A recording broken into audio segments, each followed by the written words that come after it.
Você já parou para pensar se a Terra tem uma temperatura corporal? Assim como você sua para se resfriar, o nosso planeta faz algo incrivelmente parecido. A temperatura média da Terra, a salinidade dos oceanos e a composição da atmosfera permanecem surpreendentemente constantes há milhões de anos. Se dependesse apenas de leis físicas e químicas cegas, o nosso planeta já teria fervido ou congelado completamente. Mas ele não fez isso. A hipótese de Gaia propõe que a Terra age como um sistema autorregulado, um superorganismo que ajusta suas condições internas para manter a estabilidade. Quando o Sol ficou mais quente ao longo das eras, o planeta ativou mecanismos para esfriar o próprio corpo, como se tivesse um termostato planetário.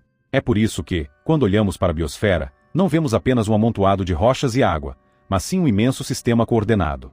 Afinal, nós vivemos dentro de uma máquina biológica colossal que dita as próprias regras de sobrevivência. Sempre nos ensinaram na escola que os animais e plantas simplesmente se adaptam ao ambiente onde vivem, certo? Mas a verdade é muito mais fascinante. A vida não apenas se adapta, ela reconstrói ativamente o mundo ao seu redor. Pense nas árvores que alteram a umidade do ar, ou nos corais que constroem barreiras capazes de mudar as correntes marinhas inteiras. Na teoria de Gaia, a biologia não é uma passageira passiva no banco de trás da geologia. Pelo contrário, a vida é quem está segurando firmemente o volante do planeta. Sem os micróbios, as plantas e os animais trabalhando sem parar, a Terra seria um deserto estéril e sem graça, muito parecido com o solo congelado de Marte. Cada respiração sua, cada folha que cai e cada bactéria no solo estão, neste exato momento, reescrevendo a química do planeta inteiro. Nós não habitamos a Terra, nós somos a própria Terra em ação. A paisagem que você vê lá fora é uma obra de arte pintada pela própria vida. Imagine um aquecedor doméstico que nunca quebra, mantendo sua sala perfeitamente confortável por mais de 4 bilhões de anos, sem manutenção. Parece impossível, mas é exatamente isso que a homeostase global faz pela nossa existência. Esse conceito descreve o equilíbrio dinâmico e ativo que mantém o nosso mundo habitável. Enquanto o universo ao redor é caótico e hostil, a Terra gerencia feedbacks complexos para que as condições climáticas nunca saiam de controle absoluto. Quando ocorre uma grande perturbação, como a queda de um asteroide ou uma era do gelo, o sistema reage de forma integrada para restabelecer a ordem. É um ciclo de compensação constante, onde cada espécie desempenha um papel minúsculo, mas vital, na manutenção dessa balança cósmica. Gaia não apenas tolera nossa presença aqui, ela otimiza ativamente as condições físicas para que a vida continue prosperando contra todas as probabilidades. Esse equilíbrio silencioso é o maior escudo invisível que a humanidade possui para sobreviver no espaço. Se uma civilização alienígena estivesse escaneando o espaço em busca de planetas habitados, como eles nos encontrariam instantaneamente? A resposta está no ar que respiramos. A atmosfera da Terra está quimicamente fora de equilíbrio, e essa é a nossa maior assinatura biológica. Em planetas vizinhos como Marte e Vênus, o ar é quase totalmente composto por gás carbônico, um estado químico estável e morto. Aqui, porém, temos uma mistura explosiva de oxigênio altamente reativo e metano. Em condições normais, esses gases deveriam reagir e desaparecer rapidamente. O fato de continuarem existindo juntos significa que algo está repondo esses elementos a cada segundo, os seres vivos. A atmosfera terrestre funciona como verdadeiro pulmão de Gaia. Esse sopro de vida constante é um milagre dinâmico, uma espécie de contrato de aluguel renovado diariamente pela atividade biológica. O céu azul sobre nossas cabeças não é apenas ar, é a prova viva de que a Terra está respirando ativamente. Como é possível que pequenas conchas marinhas microscópicas protejam a humanidade de se transformar em um inferno fervente? Essa mágica ocorre através do ciclo do carbono, o sistema de climatização mais elegante do universo. O gás carbônico é o principal regulador térmico do nosso mundo. Se houver muito CO2, o planeta ferve. Se houver pouco, ele congela. É aqui que os seres vivos entram em ação de forma espetacular. Plantas terrestres sugam o carbono do ar, enquanto organismos marinhos o transformam em rochas calcárias no fundo do oceano. Quando a Terra começa a aquecer demais, a atividade biológica acelera para retirar o excesso de carbono da atmosfera, resfriando o planeta. É um ciclo de feedback fantástico que conecta florestas, oceanos e atmosfera em uma respiração perfeitamente coordenada. O ciclo do carbono é a prova máxima de que os seres vivos atuam como os verdadeiros engenheiros do clima global, mantendo o coração de Gaia batendo no ritmo correto há eras. O que um romancista vencedor do Prêmio Nobel tem a ver com a teoria ecológica mais revolucionária do século XX? Nos anos 60, o cientista James Lovelock desenvolveu a teoria de que a Terra se comportava como um sistema vivo. Ele morava perto de William Golding, o famoso autor de O Senhor das Moscas. Durante uma caminhada, Lovelock explicou sua hipótese e disse que precisava de um nome forte para ela. Golding, inspirado pela grandiosidade da ideia, sugeriu Gaia, a deusa grega que personifica a Mãe Terra primordial. O nome foi um golpe de mestre.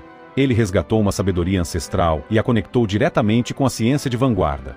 Embora muitos cientistas tenham torcido o nariz no começo, achando o nome místico demais, a escolha se provou eterna.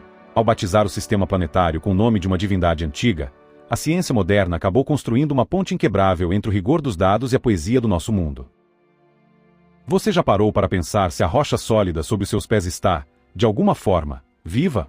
A teoria da coevolução nos mostra que a história da vida e a história das pedras são absolutamente inseparáveis. O ferro que corre em suas veias veio de rochas antigas, mas o oxigênio que oxidou esse ferro na crosta terrestre foi criado por bactérias bilhões de anos atrás. A geologia molda a biologia através das eras, mas a biologia também destrói montanhas, cria solos ricos e altera a própria composição dos minerais da Terra. É uma dança interminável onde o dançarino e a música se fundem em um único movimento. Os organismos e o ambiente físico evoluem juntos, como um casal em perfeita sintonia. Sob a perspectiva de Gaia, não existe uma linha de fronteira real onde termina a rocha inanimada e começa a célula viva. Somos todos parte de um único processo evolutivo integrado, onde a matéria bruta e a consciência caminham de mãos dadas. É incrível pensar que algas microscópicas perdidas no meio do oceano conseguem criar um guarda-sol gigante para resfriar a Terra. Esse fenômeno fascinante envolve o albedo planetário, que é a capacidade do planeta de refletir a luz solar de volta para o espaço. Nuvens brancas e brilhantes refletem a radiação e resfriam o clima. Mas como elas se formam? Muitas dessas nuvens são criadas graças a gases liberados pelo fitoplâncton marinho, que funcionam como sementes para a condensação da água. Quando o sol brilha forte demais e esquenta os oceanos, as algas produzem mais desses gases, gerando mais nuvens e bloqueando o calor excessivo. É uma resposta biológica direta e automatizada para regular a temperatura global. Através desse mecanismo simples e elegante, a vida microscópica estende um parasol sobre todo o planeta para protegê-lo da fúria solar. Gaia usa as nuvens como as próprias pálpebras do mundo, fechando-as ligeiramente para suavizar a luz do sol e manter a nossa casa fresca. Porque alguns dos cientistas mais brilhantes do mundo atacaram violentamente a teoria de Gaia quando ela foi apresentada pela primeira vez. Nos anos 70, a comunidade científica acadêmica rejeitou veementemente as ideias de James Lovelock. Grandes nomes da biologia evolutiva, como Richard Dawkins, acusaram a hipótese de ser mística, fantasiosa e sem bases científicas sólidas. Eles argumentavam que a seleção natural age apenas nos indivíduos, e que o planeta não poderia se autorregular sem possuir uma mente consciente ou um plano mestre por trás. Lovelock e Margulis não recuaram. Eles criaram modelos matemáticos complexos para provar que a cooperação e a autorregulação global emergem naturalmente das leis da física e da biologia, sem necessidade de intenção divina. Gaia sobreviveu a esse duro batismo de fogo acadêmico. Ela provou que a harmonia da natureza não é teleológica, mas sim o resultado lógico de trilhões de seres vivos simplesmente tentando sobreviver e se conectando de forma profunda. Se o planeta Terra é um organismo vivo e integrado, o que nós, seres humanos, representamos para ele? Hoje, a teoria de Gaia não é mais apenas uma hipótese romântica. Ela é a base da moderna ciência do sistema Terra, a disciplina científica que nos permite compreender as mudanças climáticas e a urgência ecológica do nosso tempo. Ao olharmos para o espelho do cosmos, percebemos que não somos donos da natureza, mas sim a própria natureza que desenvolveu consciência. Somos os olhos com os quais Gaia contempla o universo e a mente com a qual ela reflete sobre si mesma. Isso nos traz uma responsabilidade assustadora. Somos a primeira espécie capaz de curar ou destruir sistematicamente o nosso próprio hospedeiro. Compreender Gaia hoje é o maior teste de maturidade da nossa história. Se você gostou dessa jornada reflexiva sobre o nosso lar vivo, deixe o seu gostei, inscreva-se no canal e compartilhe este vídeo. O futuro da nossa espécie depende de aprendermos a ouvir a voz de Gaia.